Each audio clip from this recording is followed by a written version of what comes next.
이제 김문수 후보 쪽에는 이제 나경원, 뭐 홍준표 캠프 사람들이 대거 합류했다면 이런 보도도 하나 있었습니다. 장현주 변호사님. 한동훈 후보는 어제 그 경선 최후의 2인 발표 직후에 오세훈 시장에게 직접 전화를 건 것 같아요. 중도 합리적 사고 공감대 형성 과정이 있다. 뭐 감사하다 전화가 왔고 최종 발표 때까지는 특정 후보 지지를 안 할 거다라고 얘기를 했는데 이 전화 자체는 좀 의미가 있는 겁니까?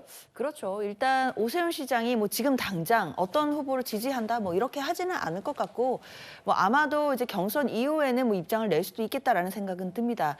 그렇지만 일단 한동훈 후보가 오세훈 시장에게 전화를 걸었다라는 것 자체가 좀 상징적인 메시지가 있는 것으로 보입니다. 예. 왜냐하면 오세훈 시장이라고 하면 그래도 중도 확장성이 있다라고 평가받는 분이고 그리고 한동훈 후보도 사실상 국민의힘에서는 그래도 중도 외연 확장이 가능한 사람 아니냐라는 평가가 그동안 있어 왔던 사람이었기 때문에 아무래도 오세훈 시장에게 전화를 하는 것 자체가 뭔가 통한다 또는 결이 같다라는 것을 보여줄 수 있는 그런 메시지는 될 것 같습니다. 그렇기 때문에 한동훈 후보로서도 지금 마지막 경선의 결승전이 지금 남아있는 상황이고 일단 50대 50으로 당심과 민심에 의해서 정해지긴 하겠지만 아무래도 당심보다는 민심 쪽이 본인이 더 유리하다라는 생각에서 또 중도층에 대한 또 그리고 국민 민심에 호소하기 위한 전략이 깔려 있는 것 아니겠느냐 이런 분석도 가능해 보입니다. 윤희석 대변인, 뭐 그러면 모르겠어요. 이제 이게 이념과 뭐 세대결인지 모르겠는데 혹시 한동훈 후보 쪽인 한동훈 한 후보가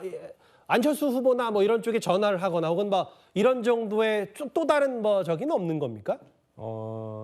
지금 주변 분들께서 뭐 안철수 후보와 이제 한동훈 후보가 어떤 식으로든 회합을 갖는 그런 예. 과정을 만들기 위해서 노력하시는 걸로 알고 있고 예. 그런 과정에서 오세훈 시장과도 이제 통화를 하신 거고 홍준표 후보에 대해서도 어떤 식으로든 접촉을 하려고 시도하는 것으로 알고 있습니다. 알겠습니다. 일단은 뭐 8명에서 4명 되고 4명에서 2명 되는 과정에 이제 나머지 탈락자들의 여러 움직임들이 치열하고 근데 이제 변수는 또 한덕수 대행께 있으니까 여러 가지 고민들과 속내들이 조금씩은 드러나는 것 같아요.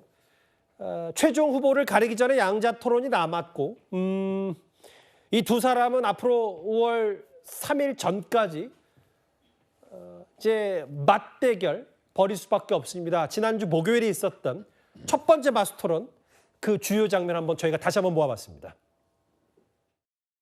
윤석열 대통령께서 이 눈에 넣어도 아프지 않은 후배를 법무부 장관도 시켜드렸고 또 당에 또 정치를 한 번도 안 해보신 분을 국민의힘 비상대책위원장도 시켜드렸고 이렇게 했는데 윤석열 대통령을 탄핵을 해버렸어요. 당대표까지 돼가지고 탄핵을 했는데 그렇다면 개인적으로 이게 뭐 너무 원한이 생겨 있느냐 그런 건 아닙니까? 김 후보님, 저는 공직을 개인의 하사품이라고 생각하지 않습니다. 공직을 개인의 소유물이라고 생각하지가 않아요. 저는 공적인 자리에서 정말 최선을 다했습니다. 그 목표만 보고 일했어요. 만약에 제가 대통령이 되잖아요. 제가 기용할 어떤 사람에게도 그런 식의 충성을 요구하지 않을 겁니다. 충성은 나라에 해야 되는 것이지 저한테 해야 되는 것이 아니거든요. 저는 공직은 개인의 하사물이나 전유물이 아니다라는 말씀을 드리고 싶습니다. 저 1차 마투 토론에서 두 사람이 참 많은 걸 쏟아내고 보여줬고 극과 극 뭐 대척점이 꽤 많았었습니다. 5월 1일, 2일 그러니까 내일과 모레 지난번 2차 경선 때와 마찬가지로 당원 투표 국민 여론조사 당심 민심 50씩 하고요.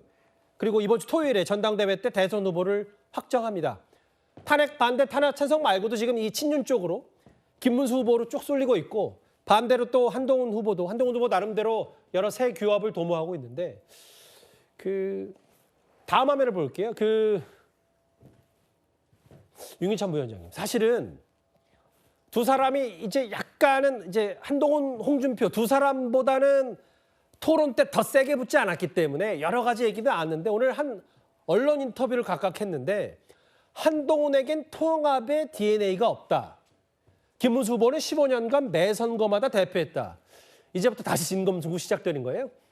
이제 그 한동훈 후보의 저 말씀의 행간 의미는 김문수 후보는 한물 갔다라는 거잖아요. 예. 2014년, 15년 이후에는 사실은 뚜렷한 정치적 성과가 없다 이런 취지의 말씀이고 뭐 틀린 말은 아니지만 예. 어쨌든 그걸로 김문수 후보를 전부 다 규정할 수는 없는 거고 김문수 후보가 왜 그런 상대적으로 높은 지지를 갖고 있는지에 대해 설명이 안 되는 부분이 하나 있죠. 따라서 그 부분은 일단 일반적으로 뭉뚱그려한 공격으로 보고 본인의 상대적 우위를 이제 앞으로는 토론 과정에서 말씀하실 거라고 생각을 하고요. 그다음에 김문수 후보의 경우에는 이제 통합 DNA가 없다. 저 부분도 똑같은 뭉뚱거리는 그 공격으로 보여지는데 어쨌든 통합 DNA가 없다라는 그 단정적 표현을 뒷받침하는 구체적인 이제 내용 설시가 토론 과정에서 있어야 되겠죠. 예. 저렇게 점잖은 서로 간의 공격으로 보이지만 만약에 저 부분이 그냥 개념으로 규정 짓는 공격으로 많이 끝나게 되면 감정의 골이 쌓이기 때문에 나는 이런 사유를 토대로 해서 이렇게 얘기를 했는데 거기에 대해서 해명해 봐라 이런 식의 좀 확인하는 절차가 토론회에서 있어야 되겠다. 그러면은 조금 더 나중에 여기서 결론이 나게 되면 화학적 결합이 될 수 있는 여지가 있는 것이고 그다음에 의원들까지도 화학적 결합에 동참할 여지가 크다. 전 그래서 좀 점잖은 토론으로 마무리됐으면 좋겠다라는 개인적인 생각입니다. 그건 개인적인 바람에 끝이 날 것 같아요. 잘 안 될 것 같아서요. 김주일 대변인. 그 이제 통합 얘기. 결국 선거는 여기서 좀 극명하게 드러나는 건 보수 통합을 강조했고 어쨌든 이재명 후보와 붙어서 이기려면 이기는 선택을 해야 된다. 이런 취지의 얘기가 이제 슬로건이 좀 극명하거든요. 그러니까 저 통합의 대상이 누구인가, 당 내 통합만을 얘기한다면 아마 한동훈 후보가 예전에 친윤, 친한 이렇게 해가지고 윤한 갈등을 여러 차례 일으켰고 그것 때문에 결과적으로 윤석열 전 대통령이 12.3 비상계엄에 이르게 되었다. 이런 내용들을 지금 말씀 주고 계시는 것 같아요. 그래서 결과적으로 보면은 당 내의 통합에서 실패한 사람이 어떻게 대선을 진영 대 진영의 싸움으로 끌고 갈 수 있겠는가 하는 부분에 대한 공격이다 이렇게 보여지고 당 밖의 통합도 염두에 둔 것 같습니다. 소위 지금 한덕수 권한 대행 또는 이낙연 전 총리 또는 더 넓게 간다면은 이준석 지금 후보까지 알겠습니다. 이렇게까지 밖에 있는 사람들하고 통합도 한동훈 후보로서는 좀 어렵지 않겠느냐라고 얘기하는데 저는 그렇게 얘기한다고 해가지고 김문수 후보가 그럼 통합의 적임자냐 이것도 좀 여전히 퀘스천 마크는 있다고 봅니다. 알겠습니다. 이제 진짜 얼마 안 남았습니다. 두 사람 중에 한 명만 남는 국민의힘 내부 경선 얘기를 해봤습니다.